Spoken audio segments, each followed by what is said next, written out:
Hoje o autismo me transformou, que o amor e as limitações é capaz de vencer tudo. Que não é o autismo que atrapalha dele ser o que ele pode ser. Ele pode ser o que ele quiser ser.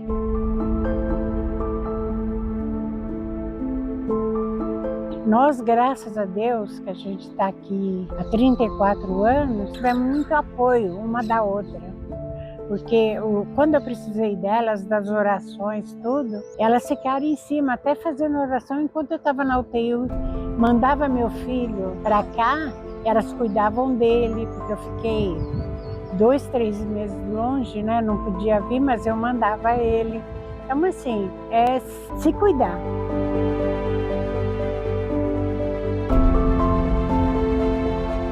A maioria das mães, elas deixaram a vida delas para seguir a vida dos filhos. Aqui, ó, o Eduardo. Meu nome é Eliselma Aparecida Bernardo Ferreira. O meu nome é Rita de Cássia Rodrigues Gama. Meu nome é Maria Ivanite Valeriano Rios. Meu nome é Leila. Meu nome é Cícera Nunes de Oliveira.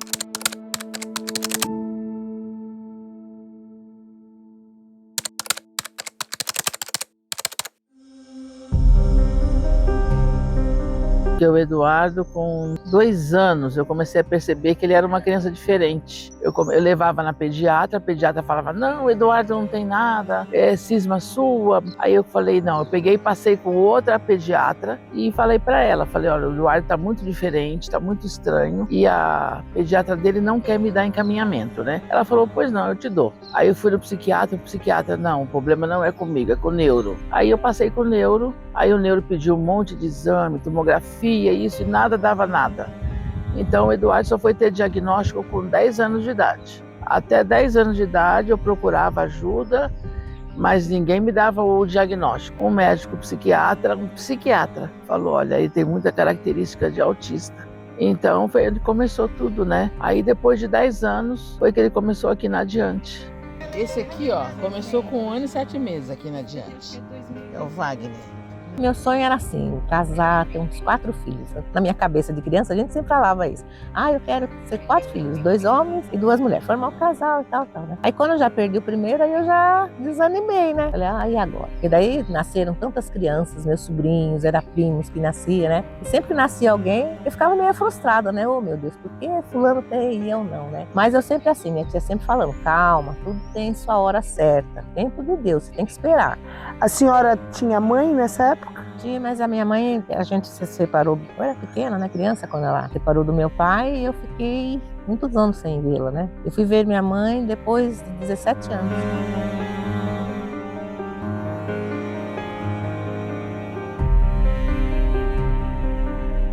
Quando ele nasceu normal. Eu fui descobrir quando ele tinha 3 anos, que nasceu 3 anos e meio. Nasceu a minha filha caçula, que hoje tem 38 anos a fazer. E aí ela nasceu, ele começou a ficar estranho. Mas ele não falava palavras, às vezes completas. Aí minha filha nasceu e aí eu coloquei ele no prezinho. E aí a professora do prezinho, ele ficou 2 meses, ele começou a ficar muito agarrado com ela. Ele tinha muito apego às coisas, começou a girar. E a professora, naquela época, ela falou, olha, seu filho é estranho, ele é diferente. Aí nós fomos procurar um neuropsiquiatra.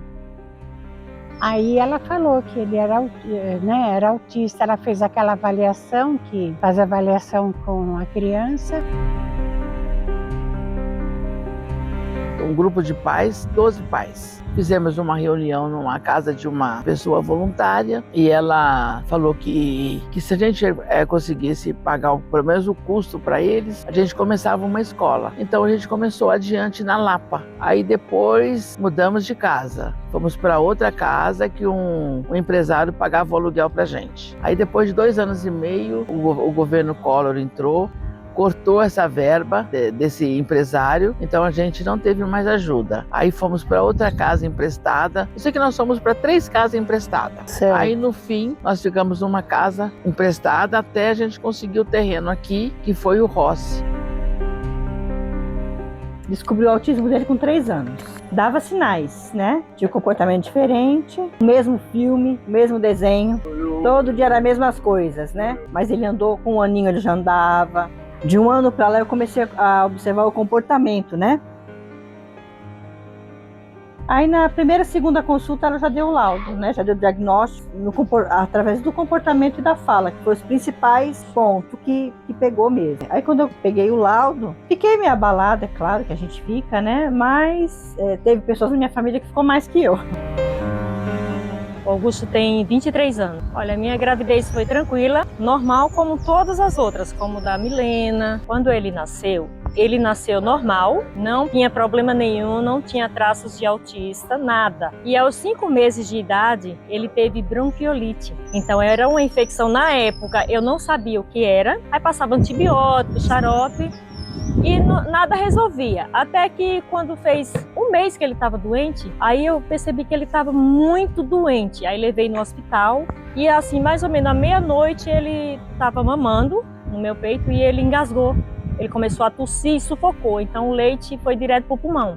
Ele teve 3 paradas cardíacas e foi entubado, ficou 9 dias entubado. E aí foi passando, com 12 dias foi que ele tiraram e desentubaram ele e ele conseguiu respirar. E daí a médica veio e conversou comigo, falou que o problema que ele teve foi muito grave, que ele ficou 4 minutos sem respirar, sem oxigenação nenhuma, e aí ele ia ter alguma sequela, só que ela não sabia qual ia ser, se ele ia desenvolver, se ele não ia falar, se ele não ia andar, ou ele poderia ficar autista. Conforme ele foi crescendo, eu vi que ele já não era mais a mesma criança, antes dos 5 meses. Ele já não brincava, ele já não fixava o olhar, ele não ria, ele não conseguia sugar.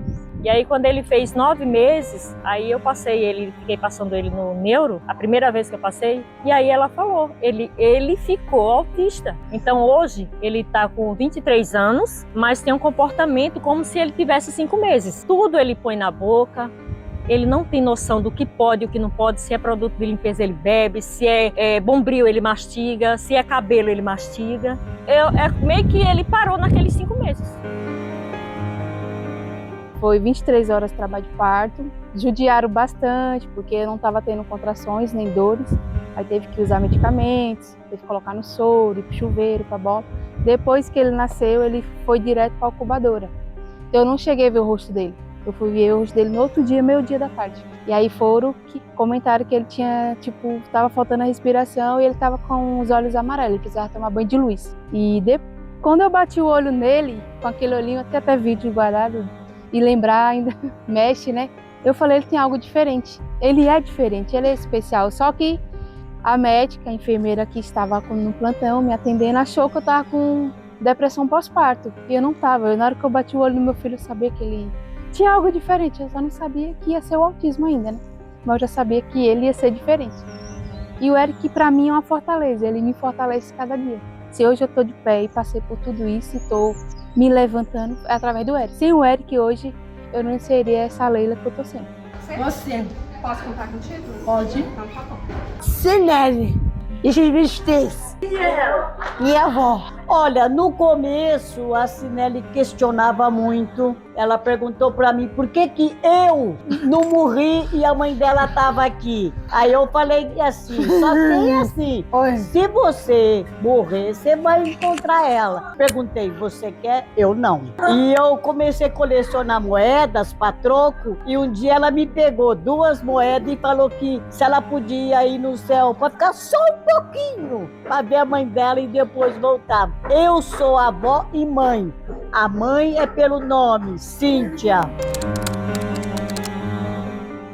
Quando você conversa com uma mãe, onde o maior sonho da vida dela é ver o filho andando ou falando para poder viver, sabe, melhor, isso tira sua paz, tira seu sono, porque o sistema ele é falho, né? Estou sempre trazendo elas para esse olhar para as folhas, os verdes, a conexão com a terra, com o céu. Bom, eu cheguei aqui através de um colega, amigo, irmão, Carlos, né? A gente trabalhava num outro lugar, numa casa de acolhimento, e na época eu tinha acabado de ganhar minha filha e eu descobri que a minha filha ela tinha uma questão com a alimentação. Então eu precisei ficar um tempo fora do mercado de trabalho para saber que tipo de alimento que ela tinha ou alergia ou intolerância. E um dia ele me liga. Fala assim, Soraya, eu sei que você está aí com as questões com a SOF, eu estou num local de trabalho, esse local está assim, né? Você não quer vir aqui para dar uma força, um trabalho voluntário? Aí eu falei assim, tá bom, Carlos, eu vou colocar a Sofia na creche e nos momentos que ela estiver na creche eu vou conhecer o local. Cheguei aqui, a cena era uma cena muito triste porque era um ambiente fechado e aí eu comecei a escutar a história dessas mães, né? E a partir desse momento que eu comecei a escutar, eu já saí um pouco diferente, porque eu conheci o autismo, mas assim, o autismo do livro. O trabalho aqui da assistente social, junto com as famílias, ele vai muito além das políticas públicas, né? O assistente social ele tem um papel muito importante, assim como o psicólogo dentro da assistência social. E aqui meu trabalho com as mães vinha do acolhimento e um pouco também da minha própria vivência ajudou bastante no meu trabalho com elas, porque eu sempre trazia casos reais, dores reais. Então, meu voluntariado hoje, que eu posso dizer assim, tranquilo, né, que não me causa ansiedade, é aqui. Mas é um antidepressivo. Eu sempre brinquei que era um antidepressivo. Mas agora já tem médicos falando que o voluntariado, esse trabalho por amor, faz com que você produza hormônios que te dão alegria. O Freire está aí. Por isso que eu brincava, é um antidepressivo e eu recomendo. Eu não sei viver sem, não adianta.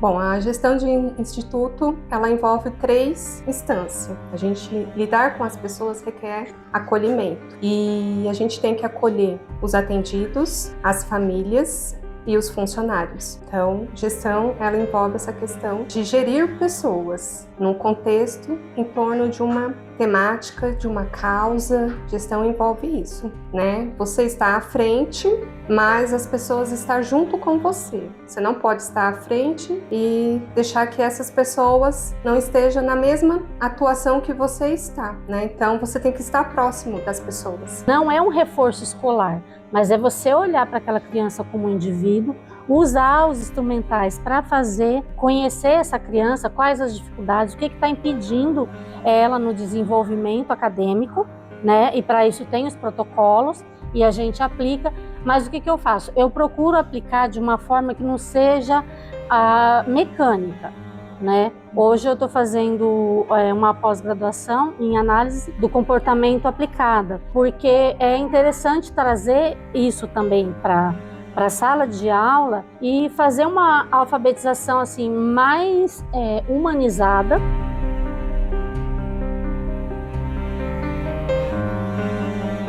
Ô Jimmy, e você gosta de vir para o Instituto Adiante? Eu gosto.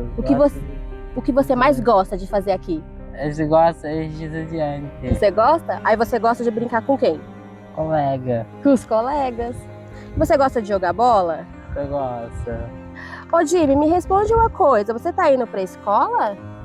Sim. Tá indo pra escola? Sim. E você gosta de ir pra escola? Eu gosto pra escola. O que você faz lá na escola? Brincar com seu colega. Você brinca com seus colegas? E você faz as atividades? Sim. Aqui no Instituto Adiante você faz atividade, né? Quais são as atividades que você gosta de fazer aqui? Matemática. De matemática. E da música terapia, você gosta? Eu gosto. A psicologia, ela é o estudo do ser humano, do comportamento humano. E na prática, no dia a dia, é você trabalhar com pessoas com olhar humanizado e ético. Pelo menos essa é a percepção que eu tenho do que é a psicologia, porque um não pode caminhar sem o outro. A gente precisa entender sobre as pessoas, sobre os comportamentos, sem julgamentos, o que é muito importante.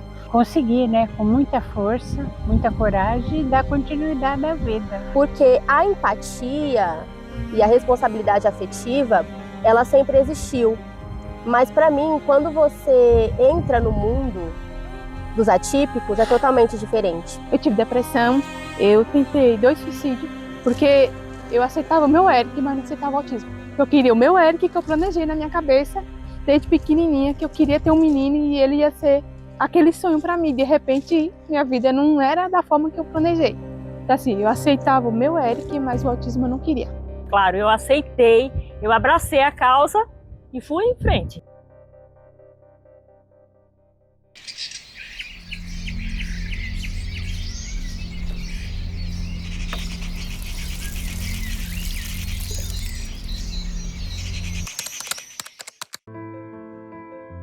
Uma vez eu levei ele numa escola, que era uma escola de o patrão dele que arranjou do meu marido. Teve um patrão maravilhoso. Aí esse patrão arranjou uma vaga numa escola. Uma escola que era para ser paga, uma escola muito cara, né? Antes de eu conhecer a Diante. Aí eu fui lá, ela pegou e falou para mim que o Eduardo podia ir para um internato, só ir fim de semana para casa. A diretora... Ainda bem que eu consegui falar para ela: você tem filho? Ela falou: tenho. Falei: tem, interna seu filho, o meu não. Porque eu carregava um medo dentro de mim. Falei: se eu falar que eu tenho uma filha com deficiência numa entrevista de emprego, eu não vou passar. Então a pessoa não vai me dar nem a oportunidade. Então isso da gente saber o que é o peso, né, de ter um filho com deficiência para a sociedade, foi o que me motivou e impulsionou ao serviço social. Aí foi com uma amiga, me falou: Leila, coloca ele na creche, que ele é diferente, ele não faz coisas que meu filho faz, que na época ela tinha 2 filhos já. E aí foi quando eu inscrevi ele na creche e aquela esperança que eles iam dar notícia que ele não tinha nada, né? E aí quando estava 2 semanas ele indo, a escola me ligou e falou que tinha uma reunião para conversar comigo. E foi aí que falou: ó, a gente não vai esconder de você, seu filho é autista, ele tem 10 características, ele não aceita a papinha da escola, ele chora muito, ele não interagia com os amiguinhos da sala do berçário, ele não deixava os berçários dormir. E pela notícia, a doutora Alexia falou assim: ó, vou te dar uma notícia que vai te derrubar, mas ao mesmo tempo pode te fortalecer. Seu filho é autista. Eu tinha mãe, tinha padrasto, eles não entendiam, não sabiam o que era, achava que ele era mal criado, que ele era manhoso, que ele era... Eu não tive apoio. O único foi meu marido mesmo na época. Era eu e ele e o mundo, os 3 filhos. Que a mãe dela era meu braço toda, né? A mãe dela me assessorava em tudo. Então é assim, eu me senti perdida. Nós tivemos uma reunião aqui que perguntaram se eu tive vontade de desistir. Tive. Porque você procura assim na família, você não... Na hora eu não encontrei alguém que ia me ajudar, né? Eu já cheguei a cair dentro do ônibus com ele no colo. E assim, de eu levantar, o ônibus parado, eu acho que o motorista estava segurando o freio e soltar.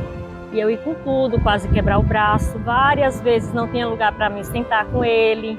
Muitas vezes ele grande e só tinha o lugar dele. E ele, na época ele era um pouco agressivo. Eu acho que ele estava ainda meio perdido também.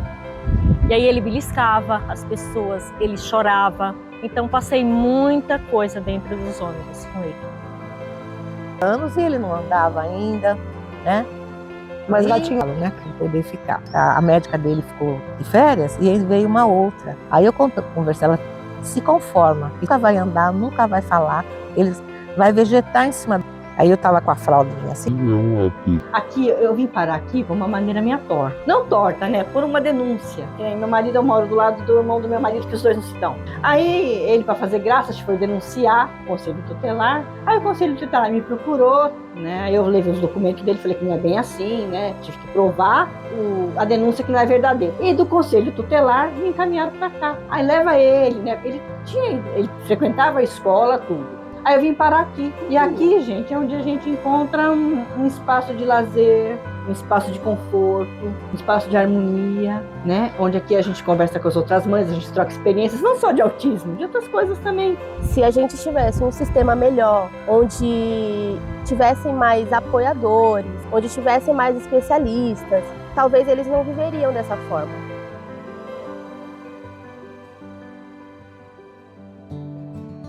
Comecei a vir aqui mexer um pouco na questão da documentação, de plano de trabalho, E uma vez a gente se deu com a Drades aqui na porta da entidade, exigindo a contratação de profissionais, e já ia sair também a questão de um chamamento público que a entidade tinha passado.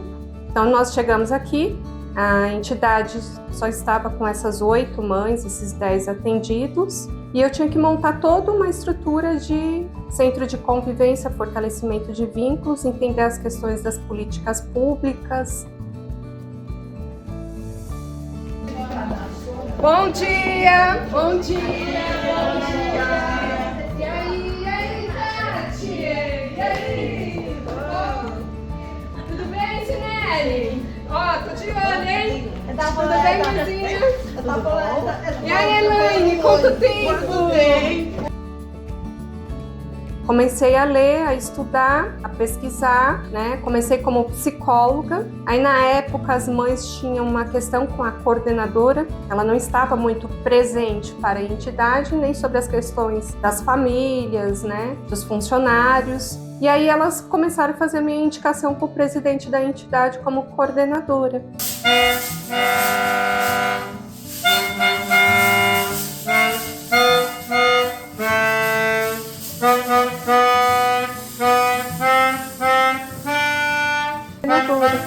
Então, assim, de voluntária eu nem fiquei muito tempo com a questão do cargo de técnico de psicólogo e já fui para a coordenação.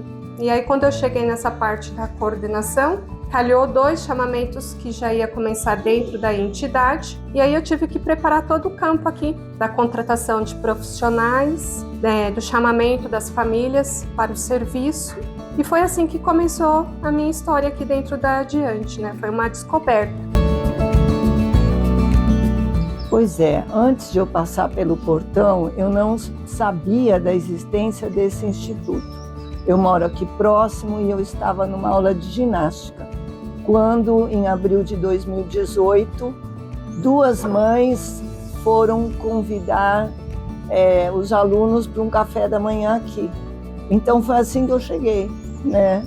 E fiquei surpresa de saber que tinha uma escola aqui próxima. E realmente, quando eu entrei, o espaço, assim, é muito acolhedor esse espaço, não é? Você entra e é como um espaço mágico. Você sai do território aí do bairro, do barulho, você entra numa outra energia. Eu comecei em 2023, mas eu atendia só uma vez por semana, né? Só na quarta-feira, no apoio escolar. E aí, quando chegou dezembro, aí a Soraya fez a proposta para eu ficar aqui todos os dias. Aí, trabalhando as atividades na horta e continuando também no apoio.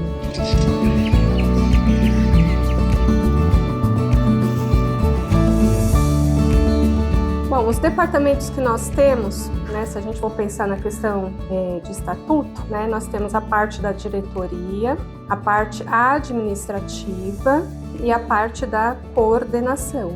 Aqui é uma entidade de 38 anos, né, nós temos uma diretoria que a maioria, né, de seus diretores e associados são pessoas já de idade, também são como fundadores da entidade, e aí a gente começou a trazer, né, diversas famílias, diversos tipos de mães, né? Aqui também não tinha atendimento para criança, a gente teve que estruturar esse atendimento, né? E esses departamentos têm que se conversar. Quando a gente vai pensar num projeto, a gente tem que pensar um projeto que fique bem para todos, que caiba a todos. Um assistente social, ele trabalha para garantia de direitos. Eu trabalhei aqui, acho que 3 anos com a Kel, e a Kel é a parte da psicologia. O psicólogo, ele trabalha na mente, na qualidade de vida daquela pessoa em relação à saúde mental. O assistente social, ele vai lá na causa, porque não adianta o profissional de psicologia falar que aquela pessoa precisa de terapia se antes ela precisa de um alimento, ou se ela está passando por uma questão de alcoolismo dentro de casa, se ela está passando por uma questão de dependência química, da falta de alimento, da falta de acesso à saúde. A prática do Reiki aqui envolve o autoconhecimento de si, autoestima. Eu coloco tudo isso junto com a energia, porque não adianta, me harmonizei, tá? Chega em casa, briga com todo mundo, e aí? Não é assim.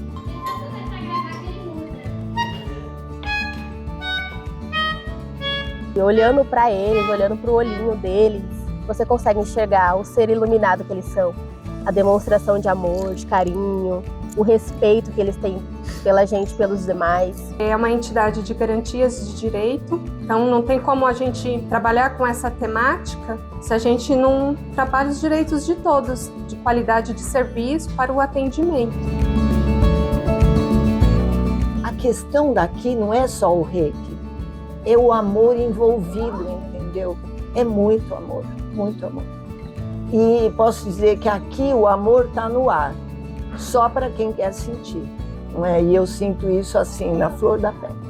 O amor de cada uma delas, dos cuidadores, da Soraya, de todos. É um amor silencioso, mas que vibra, aqui vibra amor. Mas assim, ela perguntou se eu gosto daqui, amo aqui. E ela também. Eu entrei na faculdade de psicologia querendo trabalhar na área social. Isso para mim sempre foi muito nítido e isso vem de um histórico que eu sei o quanto o trabalho social realmente transforma realidades.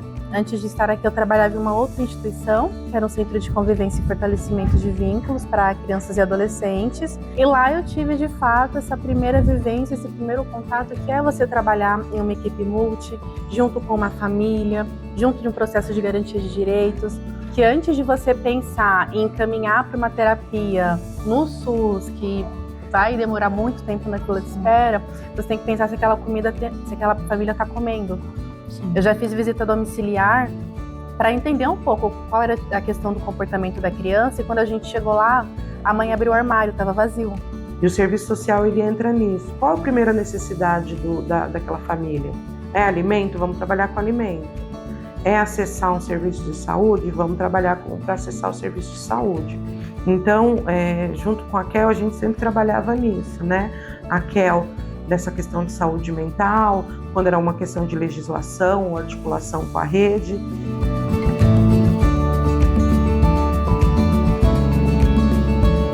O que você mais gosta de comer? Comer? É. Arroz, feijão. E o que mais? Só? E carne? Carne. E doce? Doce também. Todo doce?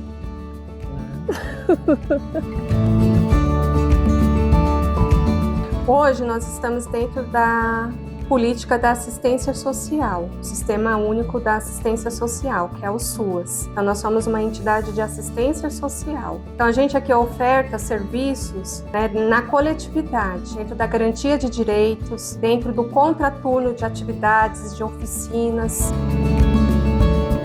Quando ele está criando, ele está ali sendo autor da aprendizagem dele. Eu gosto muito da linha da Montessori, Régio Emílio, porque traz muito o heurístico para dentro da sala de aula. Então você vai aprender com a sua vivência. O que aquela criança tem em contato dia a dia? Então você vai ali, através da arte, ver o que a criança tem assim de conhecimento, o que ela pode expressar através daquela atividade artística, que são coisas que muitas vezes eu trago os elementos da horta para dentro da sala, né? E hoje em dia isso já está muito difundido. Essa meditação que eles fazem é assim algo de se levar muito a sério e eu trago isso para as mães. Elas fazem isso, muitas sabem de cor, quando estão nervosas, se acalmam, param, meditam só por hoje.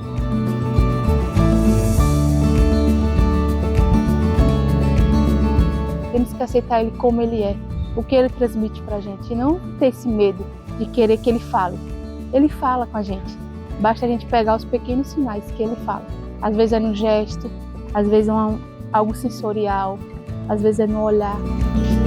Que às vezes você fica tão ali focada, só, precisa aprender a ler, precisa aprender a ler. Precisa sentar numa cadeira, precisa ficar sentado. E isso para eles é muito difícil. Então assim, quando você deixa ele à vontade, flui muito melhor. Todos eles gostam e demonstram carinho da forma deles. Então, essa sensibilidade, esse serviço é sensível. Não é só vir aqui e colocar a criança faz a atividade e depois vai embora. Nós temos aqui técnicos da assistência, da psicologia, da psicopedagogia, educadores com a formação em pedagogia, educação física, cuidadores. Então hoje a nossa formação está, né, assim, e além também do nosso gerente administrativo, porque a gente está dentro dessa modalidade da assistência social. De associação de incentivo ao núcleo de trabalho especial. Então é isso que quer dizer adiante. Não caiu a ficha. Eu não entendi. Ela falou ele vai ficar autista, mas eu falei o que é autista? O que é uma pessoa autista? A neuro falou, na hora, falou, mãe, ele tem todas as coisas de autismo também, né? Mas o que é autismo? Na minha mente, era uma condição que ele estava naquele momento, mas ele ia tomar remédio e ele ia ficar bom. Passei no psiquiatra, me deram medicamento. E eu nunca esqueço que a psicóloga Brenda me fez uma pergunta. Você quer reagir para ajudar seu filho? Ou você quer cair num penhasco, né? Eu olhei pro espelho e falei, não. Mesmo com dores, mesmo não aceitando o autismo, eu vou correr atrás. Eu comecei a correr, ele fez tratamento fora, em ONG, fora, fez em convênio, só que acabei perdendo o convênio por falta de não poder trabalhar por causa dele. E aí eu acabei conhecendo meu atual esposo, né? Vim pra cá, pra Osasco, e foi que eu descobri aqui o Adiante. E vim pra cá. A gente espera, quando a gente ficar velha, um filho vem dar um carinho, um filho vem te dar uma atenção. A gente espera isso. Agora, eles não, a gente mais se dá do que recebe. Então, por isso que eu digo que o amor... Olha, preconceito você vê em todo lugar. Porque só dela sair comigo, se ela fica lá na frente e eu ficava lá atrás, ela conversando com a mãe e comigo, as pessoas já ficavam olhando. Algumas tinham autoestima bem baixa. Elas não têm tempo para elas. Então, como que a gente está atualmente fazendo uma coisa bacana de autoestima aqui? E no dia da massagem eu promovo um café com bolo que é só para elas, só para elas.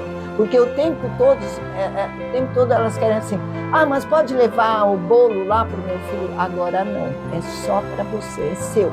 A saúde, ela é precária demais no nosso país, a gente sabe disso. E eu acho que a gente precisa melhorar muito, avançar muito. E cobrar muito quem está lá em cima para poder disponibilizar mais profissionais. Para eles, para nós, para uma sociedade por completo, mas para eles ainda mais. Eu não tenho grandes sonhos, não tenho. Para mim tá ótimo.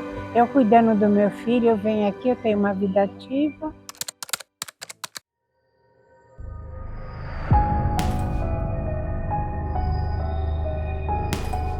Hoje, o maior desafio é a sustentabilidade. E em cima dessa sustentabilidade, tem alguns polos que a gente precisa trabalhar. O passado é importante? É muito importante. Mas a gente tem que estar aberto também para as questões novas. As políticas públicas, os conceitos mudam. Então, dentro de uma entidade tão sensível que é o trabalho da Adiante, porque é sensível, porque você está lidando com vidas. Se a gente pegar a história da assistência social há 40 anos atrás, a assistência era uma assistência para aquela época. Não dá para a gente enquadrar a assistência daquela época para a assistência à época de hoje que nós vivemos. Falando de educação, é muito difícil, né?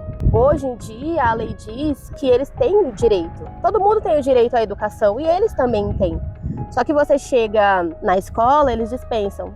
Tem vaga, até no ambiente particular. Uma escola particular, tem vaga se você liga. Quando chega lá e eles... é um autista. E eles dispensam, não tem vaga. A gente pensou que tinha, mas não tinha. Sabe, isso é muito cruel. E uma mãe hoje, quando ela tem um filho diagnosticado com autismo, dependendo do nível, ela se isola totalmente. Ela perde todo aquele círculo social que ela tinha. Então eu acho que tem que ter essa abertura, né, dos conceitos novos, das políticas públicas, da ciência, de novas metodologias do trabalho. Eu acredito que a questão da reabilitação, quando a gente fala em termos de política, ela tem que estar junto com a parte de convivência. Tem que ter uma parte tanto da questão social, da questão médica, ambas têm que se conversarem, com foco em olhar na pessoa com autismo e também nas suas famílias.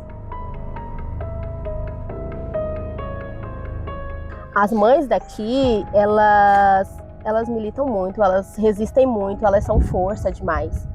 Desde sempre elas são forças, né? Então, o que eu consigo enxergar aqui dentro é que elas lutam muito por eles. Elas lutam muito, mas chega uma hora que cansa.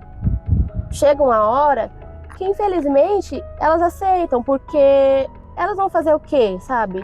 É muito doído, né? Elas têm uma vida muito dolorida. Eu concentro as minhas ações para o dia de hoje, nas questões diárias. Mas assim, eu gostaria de enxergar um futuro para o Instituto, né? Quando eu cheguei aqui, era 8 mães e 10 usuários. Hoje a gente está com 42. Então eu acho que aqui é um campo que tem muito a ofertar, a impactar. Vejo muito essa questão da sustentabilidade, do impacto do projeto, da continuidade das ações que a gente faz. A gente não pode falar de você cuidar de uma pessoa, de você cuidar de um ser humano, se essa pessoa não consegue ter um acesso à moradia adequada, se essa pessoa não está comendo, se essa criança em fase de desenvolvimento vive em uma casa que tem conflitos. Então a psicologia ela vai muito além da terapia, de eu sentar com você, isso é uma abordagem, mas vai muito além de eu sentar ali com você e de eu te passar algumas perguntas, como você se sente sobre isso? Ou algumas técnicas de respiração, compreender a sua mente, vai de eu compreender essa família, compreender essa dinâmica. E eu retornei recentemente aos estudos por causa dele. Eu parei na 8ª série, eu vou terminar e vou chegar com o diploma e falar, eu consegui. Quando eu entrei o primeiro dia na sala, teve um baque, que eu me senti inferior, falei, oxe, tô atrasada, por que eu tô fazendo aqui? Mas aí os professores, quando ouviram minha história sobre ter um filho autista, falaram assim, não, eu vou ajudar você a terminar para você incentivar outras mães que podem ter parado na metade do caminho, igual você parou para cuidar dele. E muito hoje, com todos os acessos que nós temos, muito é pouco feito. Parece que para ser feita alguma coisa, e isso é de uma questão geral, do contexto geral, a pessoa tem que sentir na pele, sabe? Você tem que ter, sei lá, alguém que está no poder público, alguém que está na mídia, alguém que tem um filho assim, para sentir, para se ter mudanças. A gente vê que as questões de atendimento, ela abrange até os 11 anos de idade. A partir daí, poucas as coisas são ofertadas. O autismo, ele não acaba com 11 anos de idade.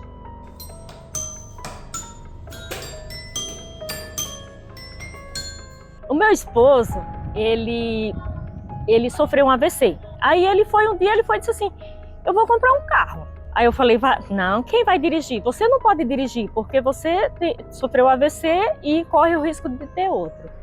Aí ele falou assim, fica aí. Quando der certo, eu dirijo só por aqui. Aí eu falei assim, meu Deus, ele tá com esse problema. Eu já tenho o Augusto, a Milena pequena. A maior dificuldade, e outra, para eu sair com o Augusto, eu também tinha que levar a Milena, porque eu não tinha que ficar com ela.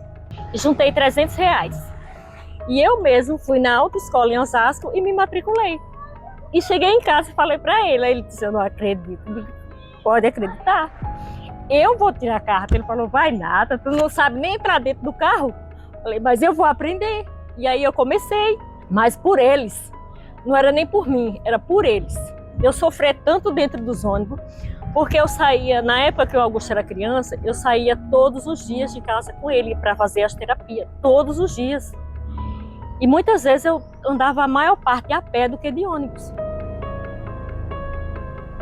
Atendi uma mãe recentemente nesse meu novo emprego no telefonema e ela falou assim, eu não tenho mais vida, porque eu saio, ele quer comer as coisas e eu não tenho dinheiro.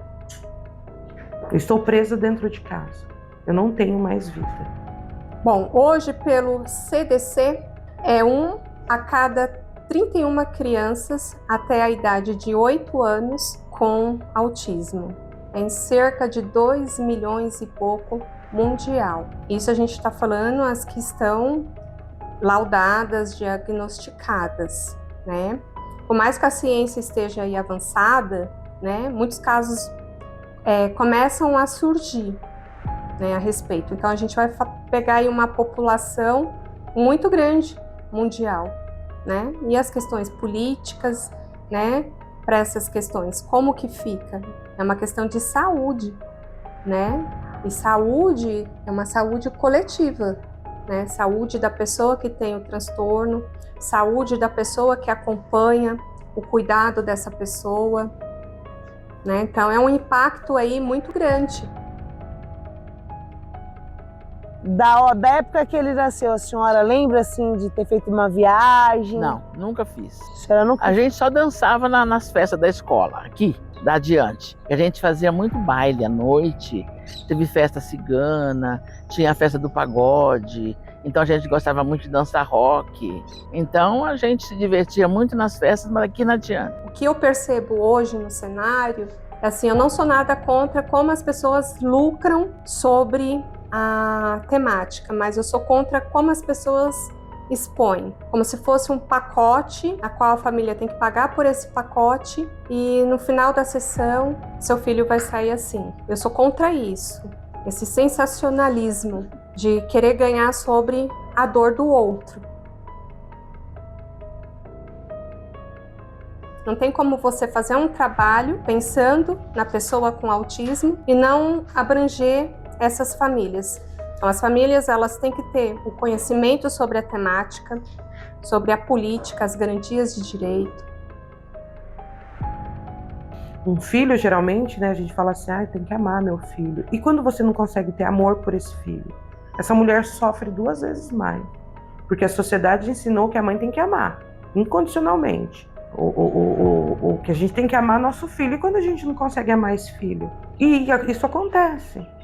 Porque esse filho traz tantas questões que ela não consegue lidar, que ela não consegue amar. Então ela sofre 2 vezes. Ela sofre porque ela tem que amar e não consegue amar. E ela sofre porque ela não consegue acessar. E ela não tem ninguém.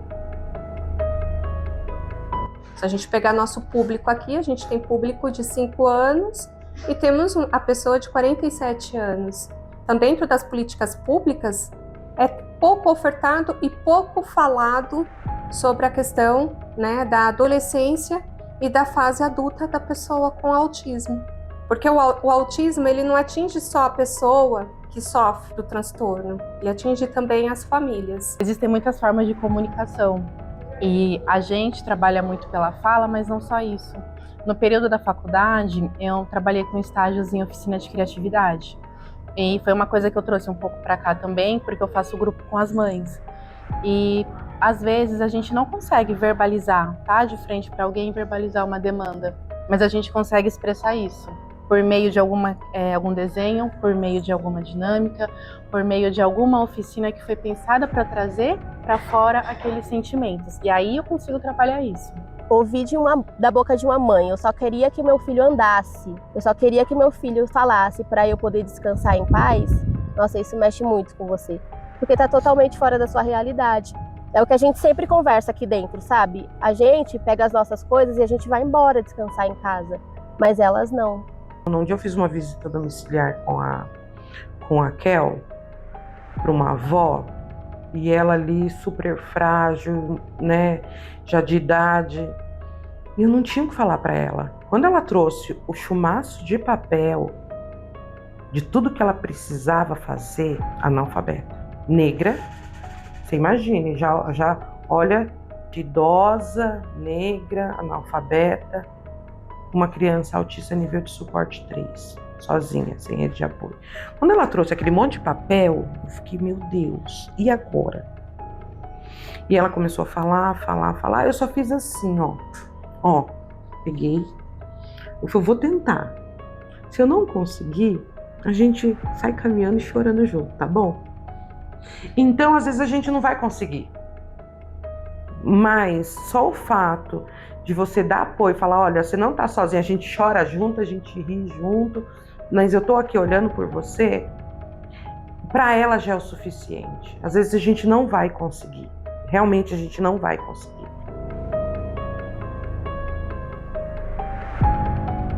O ano passado, retrasado, descobri um câncer no intestino, fiz a cirurgia, quase morri, fui parar na UTI, fiquei muito ruim. Aí eu fiquei 9 meses com aquela bolsinha, colonoscopia, aquela bolsinha. Faz o quê? 3 meses fiz a cirurgia para tirar a bolsinha que eu tirei. engordei, estava horrível. Então, tudo é força, eu acho que Deus totalmente me ajudou. Ela ser vista, ela sair dessa invisibilidade.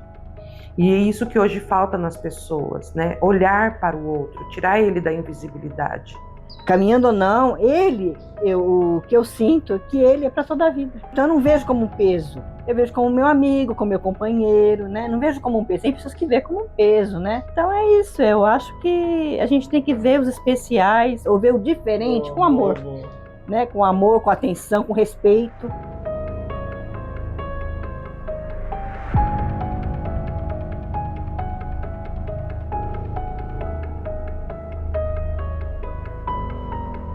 A gente tem que pensar sobre as questões da potencialidade das pessoas. E falar em potencial, né, a gente fala sobre as questões do neurodesenvolvimento, né? É uma questão funcional. Então não tem como a gente oferecer um pacote. É um acompanhamento pela vida inteira. E isso exige, né, muito conhecimento, muito investimento, né, para que essa pessoa, em todas as fases da vida, ela possa ser acompanhada. O que é para o autista tem que ser já, não é daqui 2 do mês, porque daqui eu tenho que ir lá para a Policlínica da Zona Norte, mesmo que fosse um horário mais ainda, você entendeu? Das 8 até as 4, não teria problema. Sempre o melhor, cobrir o pátio, lá que o sol é muito quente, né? Fazer uma pintura, fazer um belo de um piso no pátio, já estava de bom tamanho. Mas lá embaixo, assim, precisa aquele pátio, né? Precisa de uma arrumada. Mesmo as salas, né? De pintura, de até móveis, né? Adequado para eles, né? Que já tem os pequenos e para os adultos, né? Para fazer uma separação. Eu acho que era melhorar a estrutura da instituição. Por tudo, pintura, tem muro, tem tudo para fazer. Cobertura lá no pátio, tudo. A nossa horta, tudo. Tem tanta coisa que eu acho que aqui teria que mudar para nós. Mas eu acho que só da gente ter, fora as meninas que cuidam, se a gente tivesse psicóloga aqui para ela, TO para ela aqui, acho que já seria uma melhoria, sabe? Para você não precisar batalhar fora. Crescimento, mais força, que isso aqui nunca termine, que isso aqui nunca acabe, porque aqui na região de Osasco é o único lugar que eles têm, o único lugar que aceita adulto, criança, adolescente, nível 3 de suporte. Que isso daqui cresça cada dia mais, que venham mais profissionais, que tenha mais recurso, mais dinheiro mesmo, porque falta, não é fácil. Olha, eu diria que ela tem que abraçar a causa, que todas nós já passamos por isso. Às vezes as pessoas falam assim, mas como que você consegue cuidar do Augusto? Como que você sabe o que ele quer se ele não fala? Eu falei, simplesmente eu sei. Deus, a gente não tem capacidade, mas ele capacita.